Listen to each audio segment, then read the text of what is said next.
আমি তিনবার মোট তিনবার ছাত্রলীগের হামলার শিকার হয়েছি, যার কারণে দেখা গেছিল যে আমার যে মাস্টার্স এর পড়াশোনা সেটা পরিপূর্ণভাবে শেষ করতে পারিনি। এখন আমি মাস্টার্স ফার্স্ট সেমিস্টারে অধ্যয়নরত বাংলা বিভাগে। জুলাই আগস্টের যে আমাদের যে ভূমিকা, ছাত্রদলের প্রতিটি নেতাকর্মী এই প্যানেলে যারা আছে, অনেকে গুলিবিদ্ধ। এখানে আমাদের প্যানেলে প্রথম গুলিবিদ্ধ ছাত্রনেতা অনিক কুমার দাস আছে।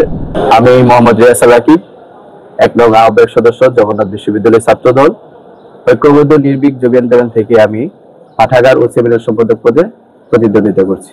আসলে আমাদের এই প্যানেলটি ঘোষণা করা হয়েছে একটি ইনক্লুসিভ প্যানেল, যার মধ্যে সাধারণ শিক্ষার্থী, ছাত্র অধিকার পরিষদ, ছাত্র দল সবার সমন্বয়ে গঠিত একটি প্যানেল।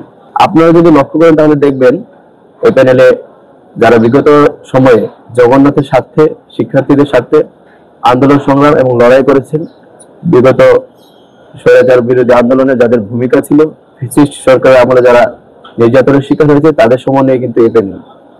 আমি ফ্যাসিস্ট সরকারের আমলে 3বার এই ক্যাম্পাসেই আমার বিভাগ, বাংলা বিভাগ, ছাত্রলীগের হামলার শিকার হয়েছি 2বার।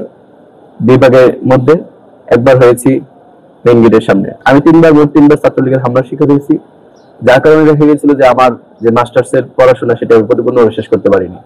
এখন আমি মাস্টার্স ফার্স্ট সেমিস্টারে অধ্যয়নরত বাংলা বিভাগে।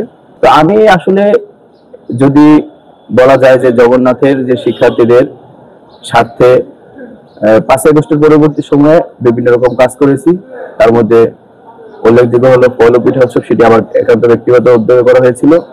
তাছাড়া আমি শিক্ষার্থীদের জন্য ছোট ছোট বুক সেল, যেগুলা সায়েন্স ফ্যাকাল্টি এবং সাজিদ ভবনের মধ্যে আছে, আমার পক্ষ থেকে বিনামূল্যে বই নিয়ে শিক্ষার্থীরা পড়তে পারে।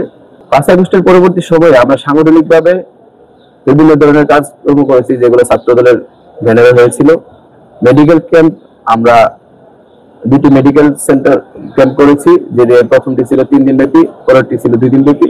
তো আমরা আসলে আমাদের জায়গা থেকে শিক্ষার্থীদের সাথে বিভিন্ন নানামুখী কাজ করেছি।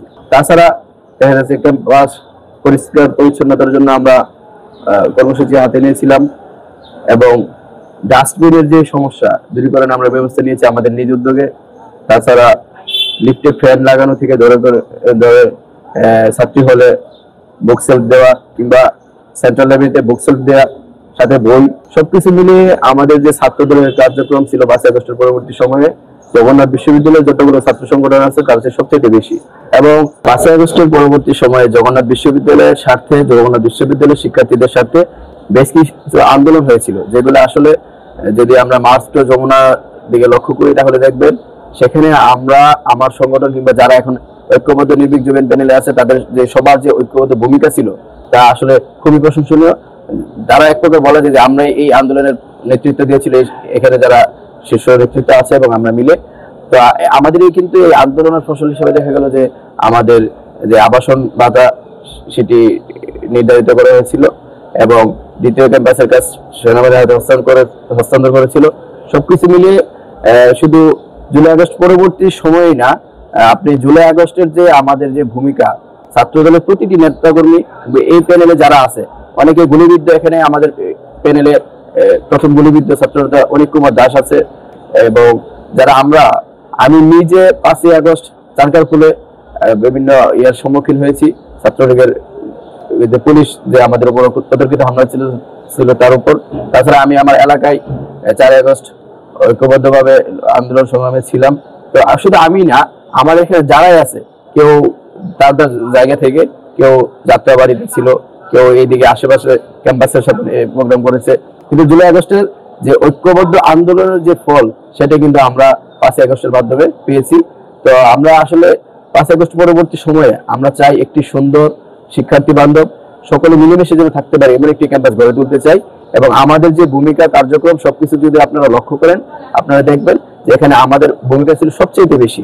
এটা অস্বীকার করার কোনো সুযোগ নেই। অন্যান্য বিশ্ববিদ্যালয়ের তুলনায় জগন্নাথ বিশ্ববিদ্যালয়ে আমাদের কার্যক্রম সত্যি প্রশংসনীয় এবং অন্যদের তুলনায় অনেক বেশি।